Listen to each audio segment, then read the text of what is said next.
मतलब हाँ जी, आपसे मैं यही आपके इसी सवाल होगा क्वेश्चन मेरा, पे क्योंकि बात बार करना बार चाहूंगा। डीपीओस के तबादले, अफसरान को एक जगह से दूसरी जगह, दूसरी जगह से तीसरी जगह बार बार उनके तबादले करना, क्या ये भी बढ़ती वारदातों की वजह हो सकती है?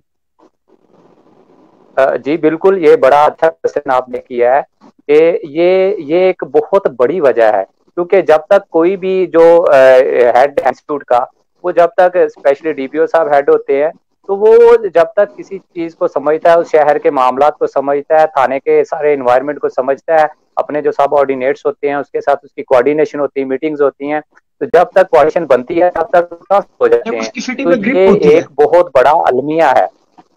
जी जी, ये एक बहुत बड़ा मसला है, और अगर ईपीओ साहब लॉन्ग टर्म के लिए चलते हैं तो यकीनन वो अच्छा प्लान ही कर सकते हैं। और प्लान के हवाले से मैं बात जैसा करूंगा कि माजी में भी हमारे होता यहाँ रहा है। प्लानिंग का भी एक फुकदान होता है।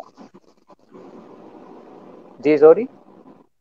मैंने कहा ऐसा माजी में होता रहा है, जब अफसरान को खुलकर खेलने का मौका दिया जाता था, उनको लॉन्ग टर्म के लिए कंटिन्यू उनकी पोस्टिंग रखी जाती थी, तो बिलाशुबा क्राइम भी इस पे कम होता था।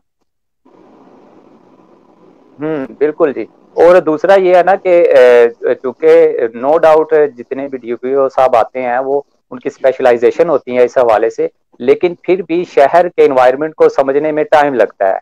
तो वो जब बिल्कुल। ट्रांसफर हो जाएगा तो फिर जारी बात, मामला वहीं के वहीं रह जाएंगे। हर बंदे की अपनी एक प्लानिंग होती है, उस प्लान के तहत अपने एक विजन के तहत आता है।